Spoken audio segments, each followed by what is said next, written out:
What's up, YouTube fam? Welcome back to The Balance Show.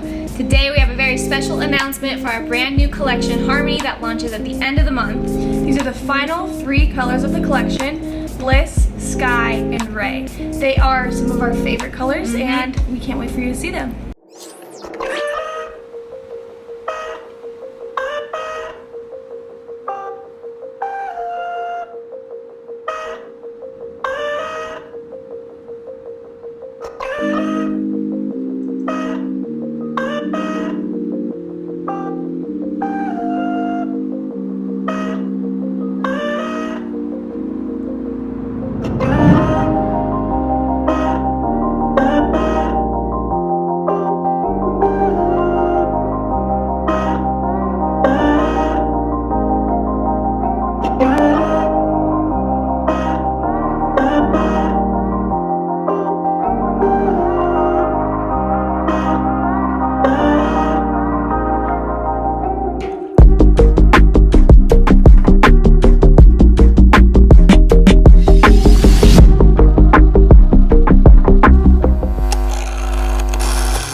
What's up, everyone? Welcome to The Balance Show. We believe that the key to life is balance. Finding the balance between discipline and freedom, ambition and contentment. The perfect balance is unique to each individual.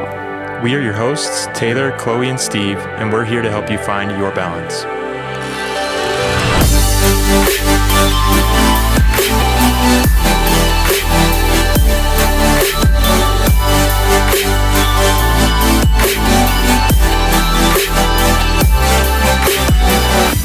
What's up, YouTube fam? Welcome back to The Balance Show. Today I am so excited to take the lead on this podcast and interview my sister Taylor, who has built this huge social media platform for herself. We're going to talk about where she started and how she got to where she is today, as well as a handful of tips for you guys to introduce into your life and to start your own social media platforms. Let's get started.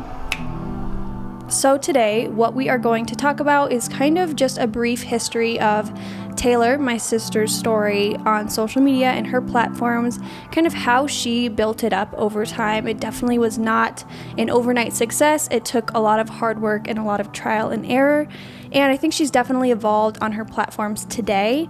Just for anyone who doesn't know Taylor or Tay-Chay, she's my sister, and I'm so proud of her. She's built up, really, in my perspective, huge platforms, especially, I would say, on Instagram and YouTube. She's at 100K on YouTube and 700K almost on IG, which is huge. And I think she's been doing this for how many years? I think 5 years. Yeah. 5 years. So Wow. A long history there. And I know that you kind of have highlights and also downfalls that happen throughout, but we kind of know where you are today. A lot of people are very familiar with you, but I think a lot of people would be really interested to know where this all started. So let's just talk about where this began. How did you start your first social media platform? What was it? And how did you grow from there? Beautiful. Thank you, Clotifer. By the way, Tay-Chay comes from a middle school name. This guy named Cole called me Tay-Chay because my previous last name was Chamberlain. So, for those that are wondering where Tay-Chay came from, and I'm Taylor Dilk, that's where it came from. Mm-hmm. So, and Chloe tried to copy me and call herself Clo-Chay, by the way, which is embarrassing. I did. I will say, when we were young, like teens, I did copy everything that she used to do. I would steal her clothes. I would steal her boyfriends. Yes. But now it's reversed. Except the boyfriend thing. True. But she copies everything I do now. So if I come to the office with an outfit, she'll FaceTime me from the mall that night and say, "Are these the same shoes?" It's true. You caught me red-handed. It's karma, I guess. But it's kind of fun now. It's different when you're adults because you're like, yeah, you know, it's exciting. But when you're stealing your clothes in middle school and high school, you want to rip each other's heads off. That was the brunt of all of our fights. We used to fist fight. Actually, it's more like nails fight and roundhouse kicks from me. Mom, Chloe's using her taekwondo on me. Because it's not allowed, you know? So, yeah, that was pretty illegal of her. Anyways. Pretty bad. She was a criminal. All right, so back to the question. So how did you get started? That's where we are. How'd you get to where you are today? That's where we are. Okay. So basically, you guys, I always had a passion for fitness and nutrition. Our parents used to bodybuild, and ever since I kind of saw them go through that transformation with their meals, like their nutrition and their fitness, I got very, very inspired from that very moment of my mom and dad stepping on stage. From there, I was always known as like a health freak, and I always like had a passion to share that with others because it was such a huge turning point and light in my life that I wanted to share it with other people. So I knew that one day I wanted to do something with nutrition, so I got to college. And they're like, what do you want to major in? And I was like, do you guys have anything in nutrition? They're like, dietetics. And I was like, okay, great. So did dietetics, was in the program, graduated from Purdue University with a dietetics degree.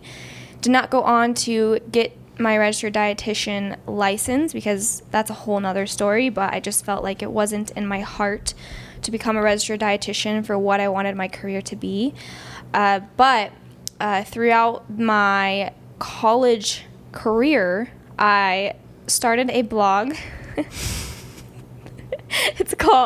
was called, oh shit, what was it called? It was like Clean Eats with Tay Chay. No, it was like, oh my God, I have to remember. Live, dream, I don't know, some weird shit. If I could only remember, you guys would just have a ball with this name. But anyways, I was like, Mom, is this a good name? And she was would like that kind of name, though. She would. It's so fluffy. So fluffy. And so I made a blog. I was like, Mom, can you take a picture of me doing this? Mom, can you take a picture of me doing this with my shaker bottle? And so I just started this blog. And mind you, this is before really social media is a thing. Yes. So like the selfie and like take a picture with my shaker bottle, that is all new. You were innovative. I was innovative, standing in front of the bush that we had, the bush. With every picture. So cute. Here I am. Let's talk about protein today. Anyways, I decided that vlogging wasn't my thing, and I just had no clue what the hell I was doing because no one was really doing it, and I just was very uninspired. So I stopped the blogging thing, but I still felt a fire in me to share my knowledge. So I guess this is my junior summer. Instagram actually started to kind of blow up, and I saw a few fitness gals. The couple of fitness gals that really inspired me were Heidi Summers and Nikki Blacketer to start my own nutrition and fitness Instagram and YouTube. I saw that they were making like positive impact in people's lives, and I knew that I wanted to do that as well with my own experiences and knowledge that I was learning in school. So I started my Instagram, and it basically started I see you laughing. Why are you laughing? Just funny. Just funny. So it started my Instagram. eyes closed. So much passion. Bringing you back. Started my Instagram. And that day forward. Okay. I started my Instagram, and it was mainly like recipes. I was always stressed every single day having to go to the grocery store and get recipes for my Instagram. It'd be like protein balls. Yes. I actually crave those sometimes. I think about them. Me too. I miss them. Should make 'em. My roommates had a heyday every time I'd make them. So anyways, I would take a picture of that and the recipe, and I would post it. I was also working at the Purdue University Co-Rec as a personal trainer, so I would post my clients working out, which there's nothing wrong with that, okay? I didn't find my groove with social media for quite a long time. So those were the kinds of things that I was posting, my clients' workouts, and then the nutrition side. Again, because there was really no one else out there doing it, and it was definitely a weird thing. I think that my peers and friends and family did not know what the heck I was doing for quite a while because it was so foreign to people, social media, for years. I think that social media just started blowing up the last 2 years. Well, and to give you guys some perspective, I think especially within your major and those peers in particular, you probably were an extreme outlier because from my understanding, that program leads you into working at a hospital. So you're a registered dietitian in a hospital where you are dealing with patients that are ill and don't necessarily want your help. They're sick. They're not in a good place in their life, obviously. And they're like, you're telling me to eat vegetables? Like F you, F off. So I think you kind of were like, I want to work with people who have the drive and desire to get better from themselves. Yeah, and you didn't need a registered dietitian license to do that, at least what I wanted to do. And I had an internship at a hospital for a summer, completely free, by the way, every single day, 7 to 6 p.m. That's not right. Anyways, working alongside the dietitians, and I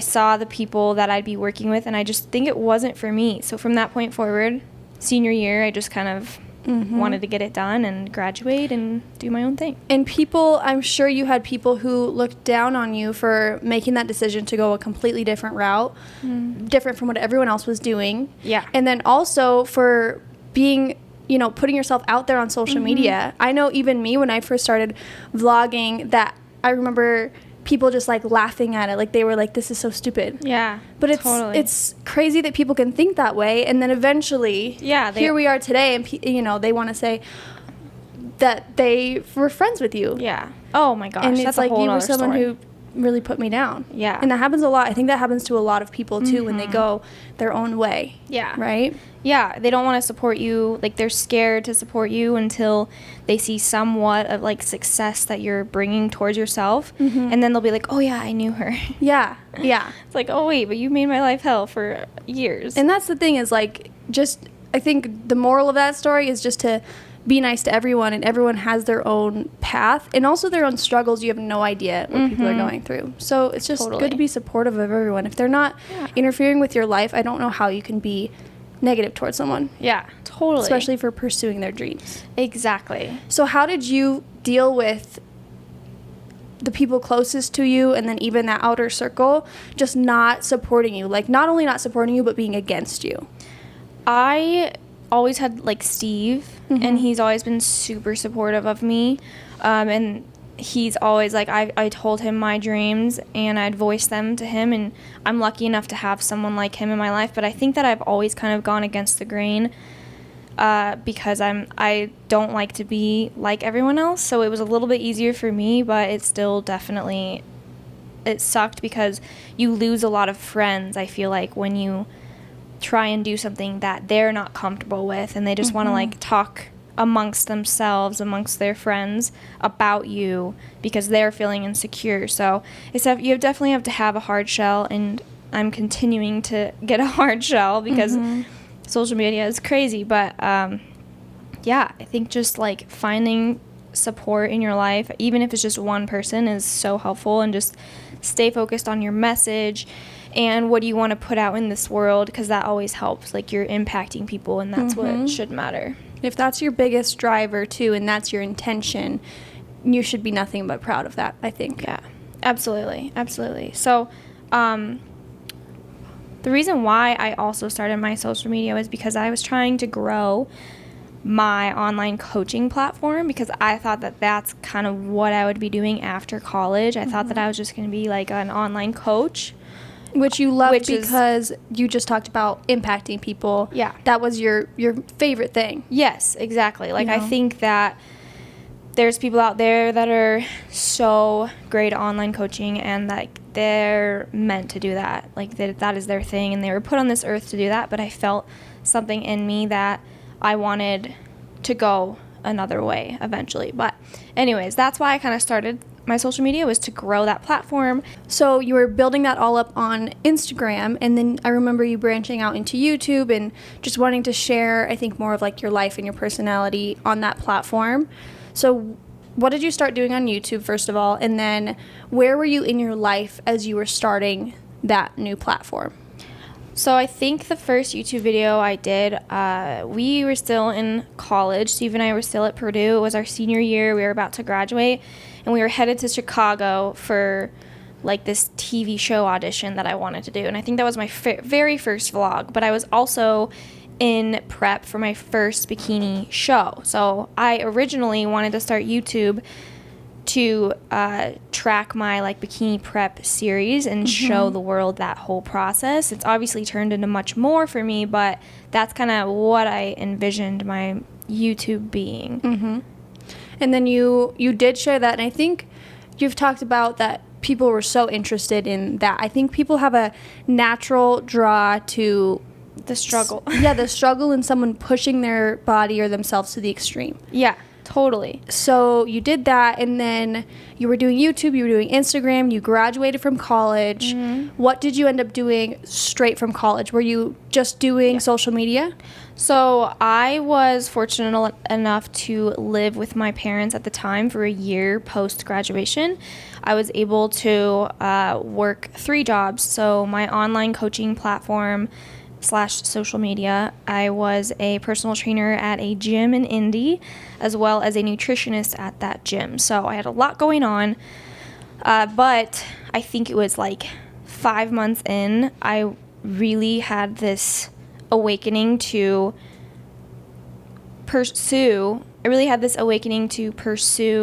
my social media platform, because I know that the days that I went all in on that, people really responded and it grew a ton. So I was like, if I stopped doing these other 2 jobs, would I be able to grow this to its maximum potential? And so I think I was making like maybe $1,000 a month living at home, online coaching, doing the YouTube thing, bikini thing, social media thing, and just like pouring my heart into everything. You know, I cut off all my friends kind of, and Steve and I were just honing in on what we wanted to do with our careers, and it definitely paid off. But that was kind of what I was doing. And then, so I feel like if you put all of your energy into something that is already growing, it will come to fruition. Like if you're the hardest worker in the room, there's no doubt you will succeed.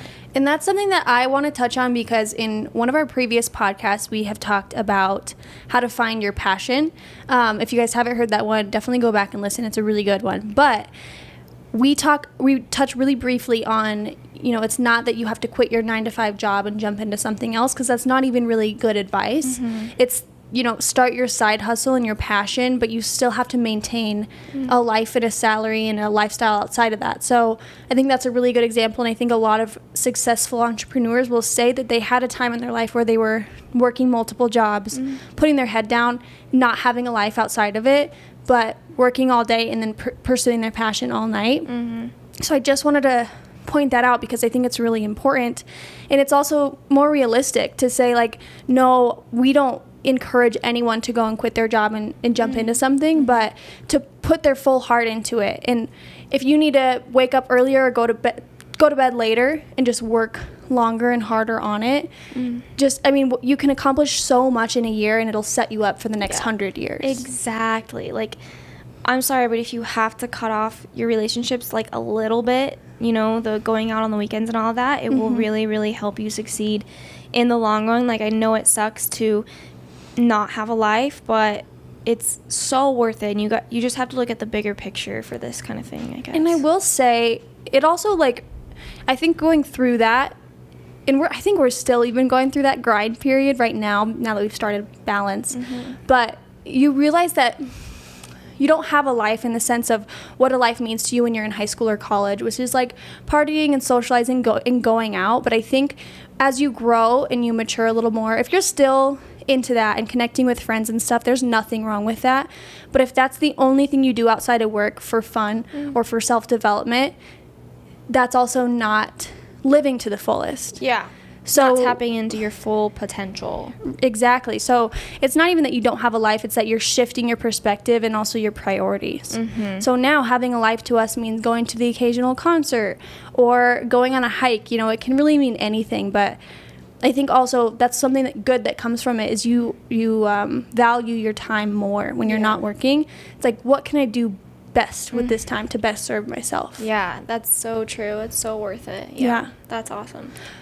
Okay, so we've gone through kind of how you started, and now I want to talk about where it really ramped up for you. So what was, do you think, the turning point in your career where you did decide, okay, I think I can leave the rest behind and pursue this 110%? What was that pivotal moment for you? So I competed in the bodybuilding.com spokesmodel search in 2017. Yes, to become the 2017 bodybuilding.com spokesmodel search winner.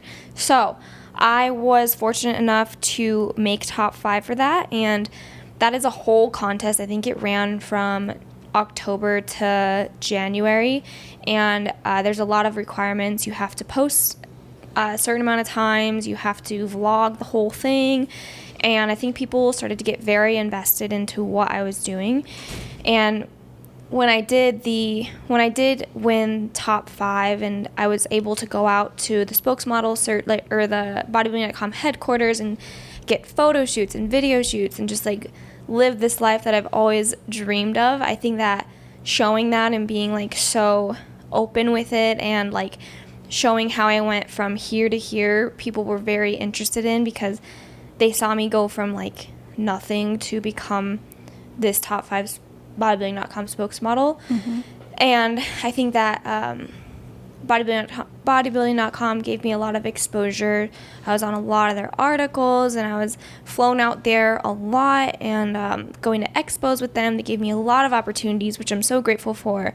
And I think that definitely helped my fitness career. Mm-hmm. And then from there, I had companies like Gymshark reaching out to me. I signed with them because I've always liked their stuff. And I think from there, it just kind of grew and grew and grew. And just that little extra piece of exposure helped a lot. And of course, I was putting my entire life into this thing and trying to grow it. All day and all night. Like literally, it's all I thought about, it's all I did, and that's what helped it for years. I mean, I've been doing this for 5 years.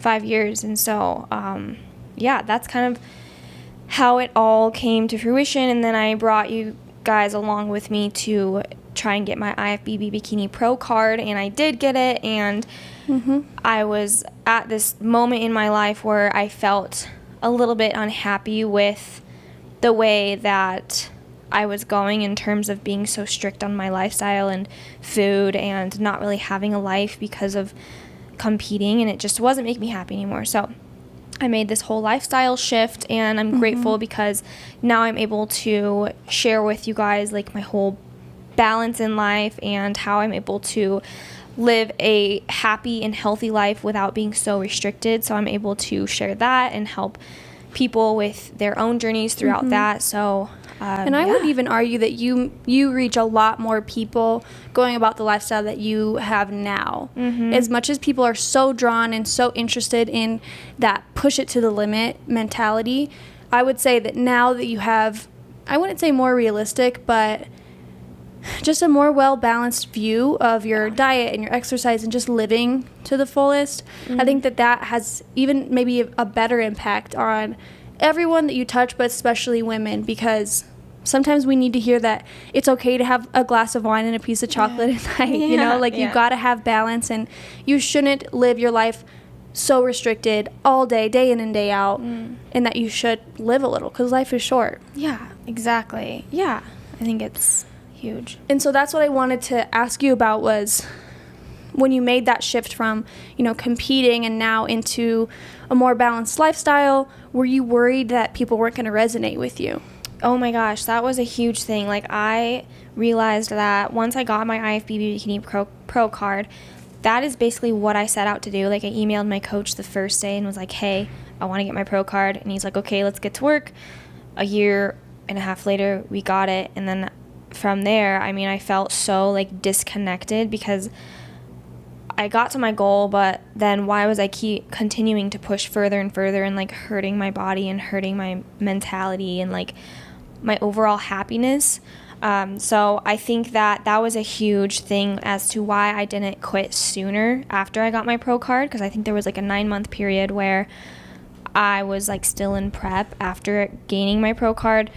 I was so worried that people weren't going to have this respect for me anymore. I was worried that they were going to unfollow me. I wasn't going to be relatable. I was like so scared that I was going to lose my career, because the entire social media career that I've built up has been revolving around competing. Yeah. So I was like, okay, this is all these people know about me, you know? Mm-hmm. So I was terrified, but Yeah. you know, I talked to some friends, family. I prayed a lot about it, and I was like, my happiness is way more important than what other people think of me. I'm going to do it, and we're going to figure it out. And so I did it, and luckily, it was actually for the better because I'm able to reach more people, make people happier, not put them in such a restrictive mindset and like an unhappier mindset that I was going through, at least when I would compete.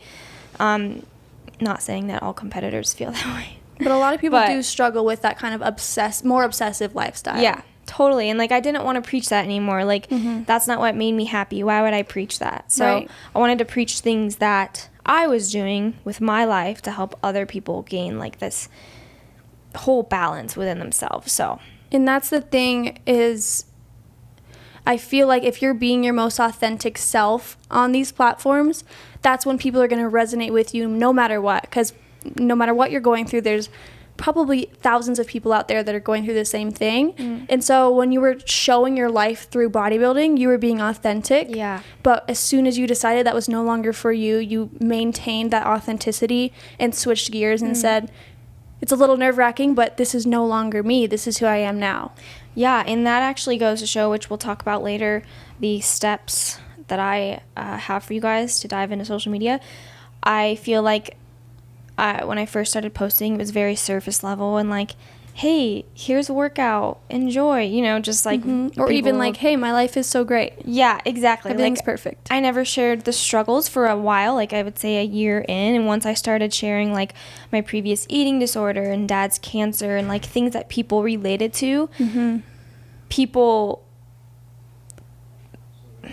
resonated with my platform a lot more than just showing the surface level stuff, and you're able to help a lot more people too, but we'll get into that later. Yeah. I mean, speaking on that, I think that's kind of where we're going next is what people are going to want to know from this podcast. You know, it's amazing to hear your story and your triumphs and also your, you know, your hills and valleys, right? But how does it apply to them and how can they apply it to their life? So what are the top things for you for people to think about and kind of isolate before they Yeah. really try to dive into their social media or try to really invest and grow in your social media? What do you think are the most important things? I have 12 things, which is a lot, but I'm so passionate about this topic because it's been my life for like 5 years now. And so I have a lot to say. So here we go. Number one is pour your heart out. Whether that be in a video, like your stories, your captions, whatever you're going through, whatever you've been through, people really, really resonate with the struggle because it helps people not feel alone. So that is number one thing. Always be yourself, but pour your heart out. Like, don't be afraid to be judged by others, because whenever I post like a vulnerable caption, like, it's seriously not fun. Like, I don't like it because you're opening yourself up to criticism. But once you do share your heart and like your struggles in life, people really do feel like they're not alone, and you can really make a positive impact in people's lives that way. One of the most important things that I'm going to say is just sharing your struggles in life really, really helps people. And number two, stay relatable. There's been like a shift in social media today where I think back when I started, everything and everybody looked perfect. I don't even think stories were around, so it was really hard to get to know people and like relate to people. For sure. But no matter the success you have or whatever, always stay humble and relatable, because people don't really want to see like the perfect life that you have. They don't really resonate with that. So don't be afraid to stay relatable and like stay yourself throughout this process. For sure. Second. Yeah.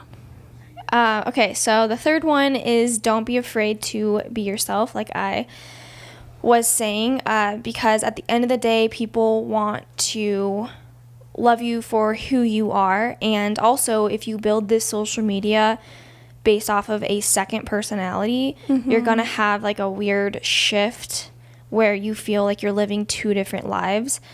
So just be yourself from the get-go. People are going to love you. Don't be afraid of the judgment you're going to get, because the people who love you are going to love you for you, and the people that don't love you, I mean, they can just go their separate ways. Well, and you can't please everyone, so you might as well just be yourself. Exactly. And just connect with the people that are like you. Yes, I've had a hard time with that. Like, I want to please everyone, so just know that, like, there's always going to be a few people that just don't vibe with you. Yeah. And that's okay. That's okay.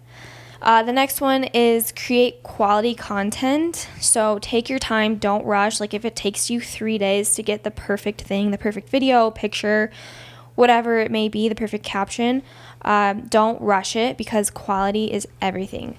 If you have some accounts that inspire you, don't copy what they're doing, but mimic the quality that they're doing. Like, if they have a nice camera, or if they have someone else taking their photos instead of you always taking your own photos, that can really help take your content to the next level and just provide people with a lot more value.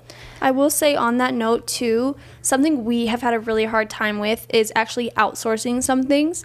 So when you get to a certain point where Instagram or YouTube becomes a business for you, take some of the money that you're earning and reinvest it into your content. So whether you're hiring a videographer, shouts to Boomer, he's incredible, or you're hiring a photographer, or you're hiring a video editor, whatever it is, choose one thing and then reinvest back into yourself, because it will always pay off tenfold. Exactly. Like, I know you guys want to be good at everything, and we've had a hard time with that. We see something, we want to be the best at it, but that's not going to happen. Focus on your strengths and outsource the rest, and it will make you feel so much better, and it'll free up some brain space for you to think on the future and think of more creative ideas. And that's true in any business. I mean, whether you're a social media influencer or you're a CEO, whatever it is, outsourcing is actually really impactful. It is. It's really helpful for the future of your business too. And then the next thing is to write captions when you feel inspired. I think that I didn't start doing this until like a year ago, but when you have a moment in your life where you're just like sitting, thinking, meditating, I don't know, whatever the case may be for you, take out your notes on your iPhone or whatever phone you have and write that caption, because you can always use it for the future. Because when you're inspired to do so, it's going to be such better content than if you're forced. You're on the app, you're about to post a photo, and you have no idea what to say. It's so stressful, and you end up just posting a caption that doesn't have as much thought into it. So take your notes out and jot down that caption whenever you're feeling inspired. I love that. The next thing is to find an area of focus. So body positivity, fitness, fashion, art, videography, whatever it may be, kind of find your niche and roll with it.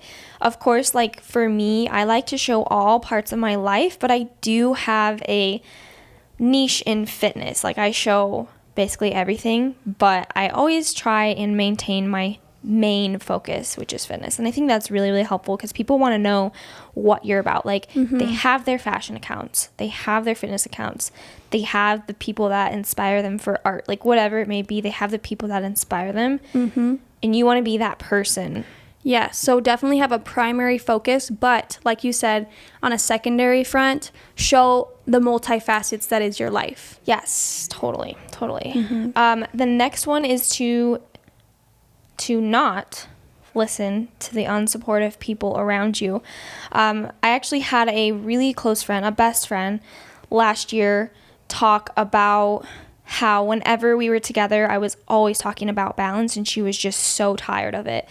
So that kind of energy, like, she's not really my friend anymore, because I can't tolerate that anymore, because it's so toxic to my life and your guys' lives. If you guys have people around you that you feel like are talking behind your back, or just not seeing the bigger picture of your business, whatever the case may be, it's hard, but sometimes you really have to distance yourself towards those people, because they can make it or break it for you. That's so hard to do.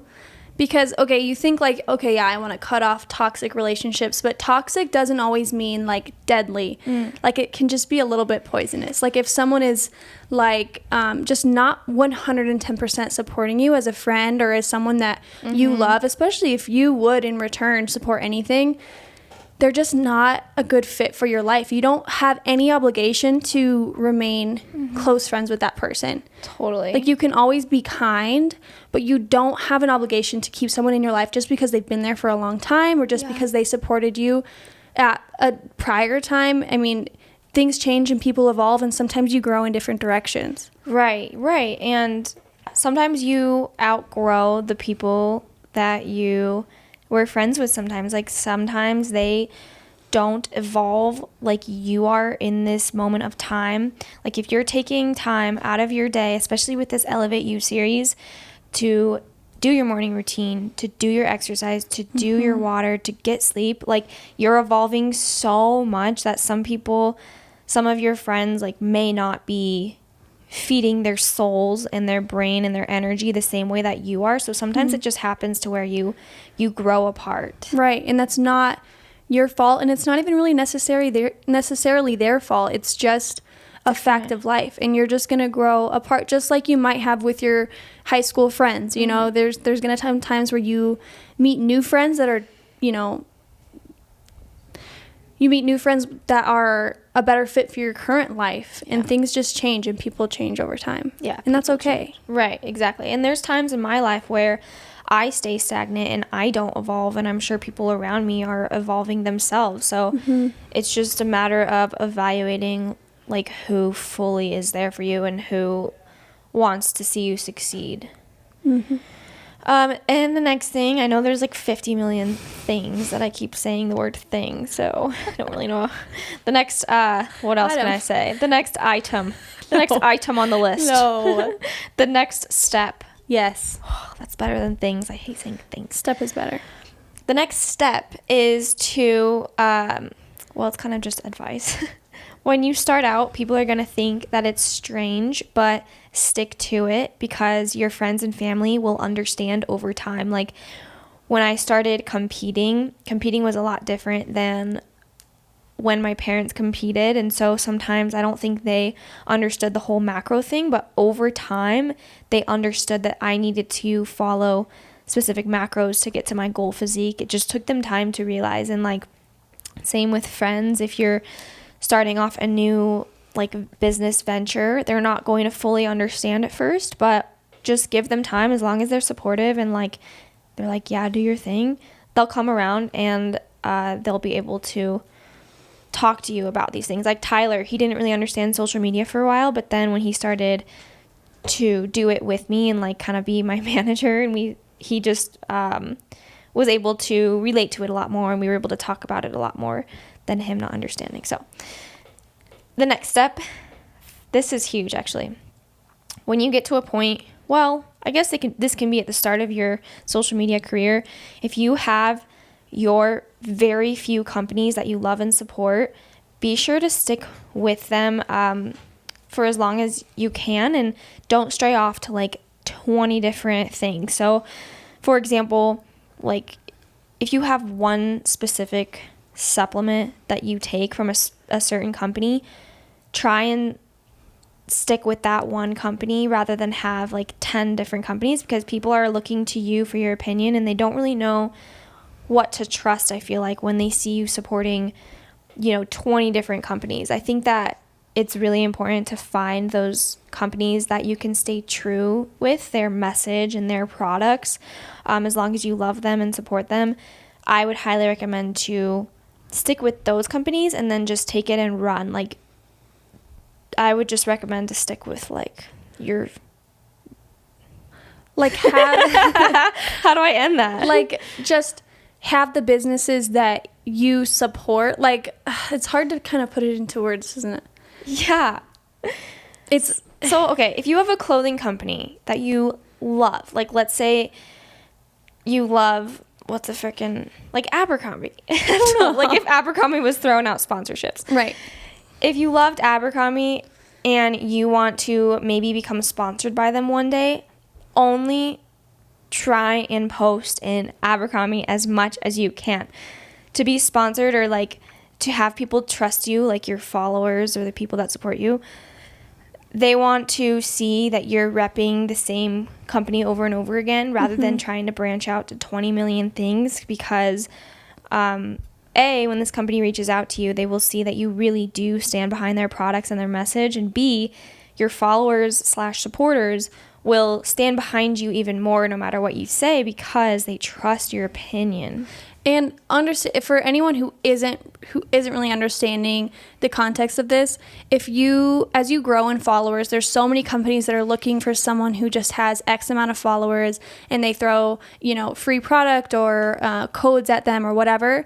So the context of this is that you can have so many brands contacting you every single day to just do a post for them or do a discount code. And so when you're pushing some sales every single day in all these different categories, and you're crossing over, say you promote one clothing line then another, and you're crossing all over the place, people have a hard time trusting your opinion because it seems to be bought. Mm-hmm. So that's kind of what we're trying to... Like if a company pays you, you'll post about it no matter what, if you like the product or not. And I think that people lose trust for people like that. And trust, this is a huge thing, I think. Trust from your following is so valuable because you spend so much time building it up.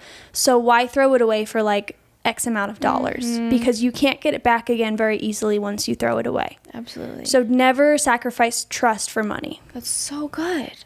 That's God, great. I need to come to you to wrap things up. This is what I'm trying to say.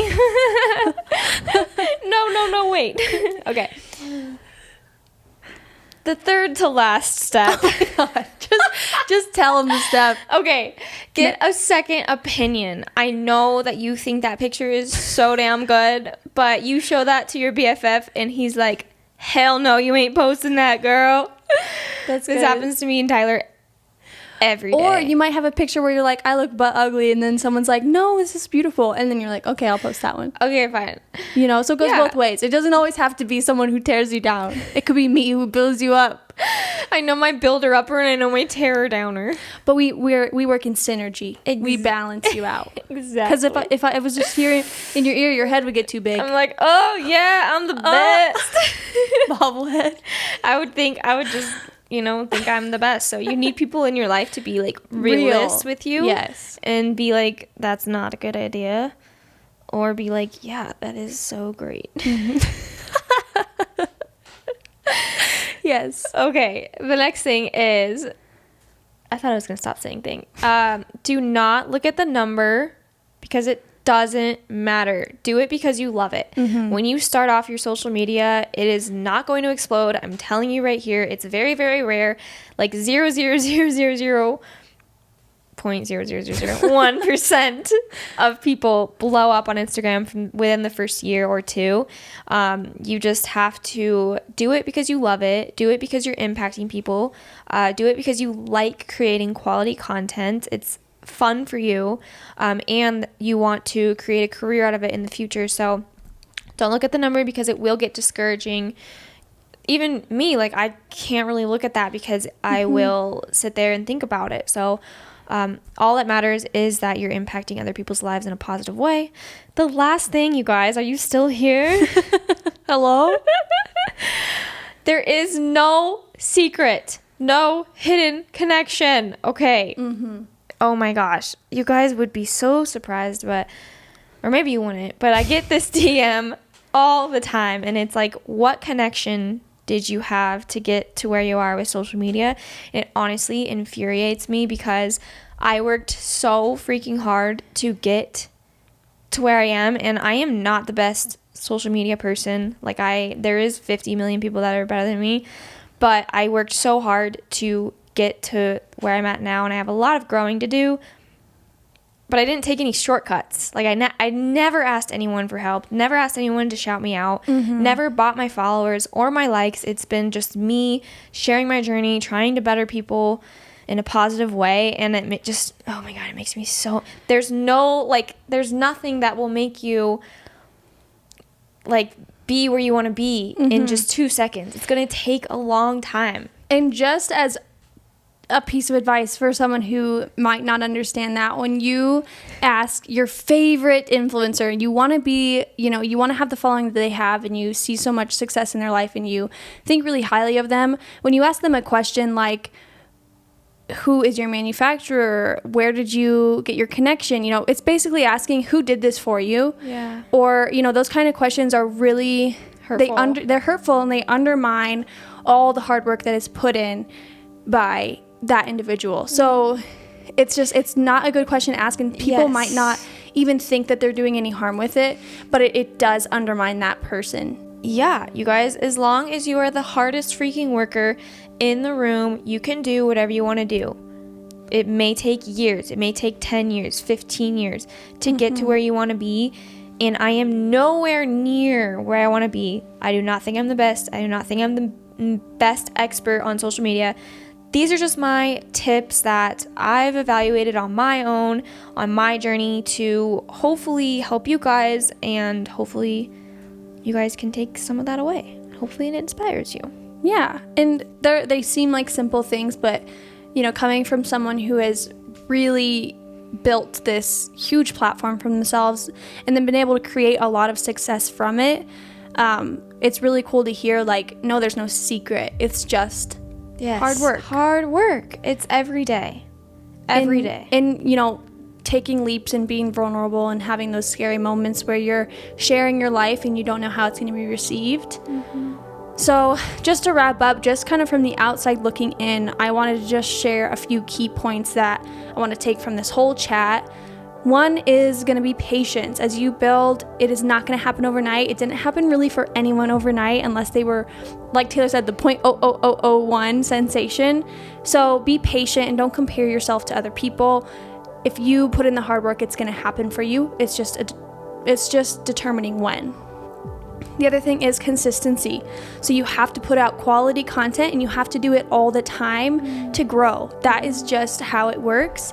And it makes sense because how are you going to reach more and more people if you're not putting out more and more value and information? Next thing is believing in yourself, not worrying about the naysayers or the people around you in your life that might not support you. As long as you're pursuing your passion, being authentic in who you are, even if that changes one day, just remain true to yourself, believe in yourself, and you can accomplish it. You just have to be willing to put in the work, and you have to make sure that it's something that you are passionate about, a story that you want to share, or a problem that you want to fix through your platform. Do it with passion. Or don't do it. Yeah, exactly. Yeah. How should we That's end? beautiful. Gosh, Chloe has such a way with words, You know? You know this about yourself? Taylor takes a gem and then I just polish it. That's how it works. She likes That's that. a good way to say it, Chloe. Okay, well, I think that pretty much sums it up. This was a really fun chat, and I know Taylor gets questions about this every single day, so hopefully there are a handful of you guys that are able to find some value in this, some inspiration, and just hearing that it can be done. I mean, anyone can do it, which is really, really cool. Thank you guys so much for listening. Please be sure to subscribe to the podcast so you don't miss an episode. We launch one every Wednesday at 7 a.m. Mountain Time, so be sure to subscribe. You'll get a little notification bing on your phone, and be sure to rate us too. We would absolutely love that. Give us a little comment. Is that how that goes? Maybe I should do comment down below because it's more than just two. I like that. And also, be sure to follow us on Instagram at The Balance Show and DM us for any topics you would like us to cover. We love you guys, and we will see you in the next show. Adios, amigos. Bye now.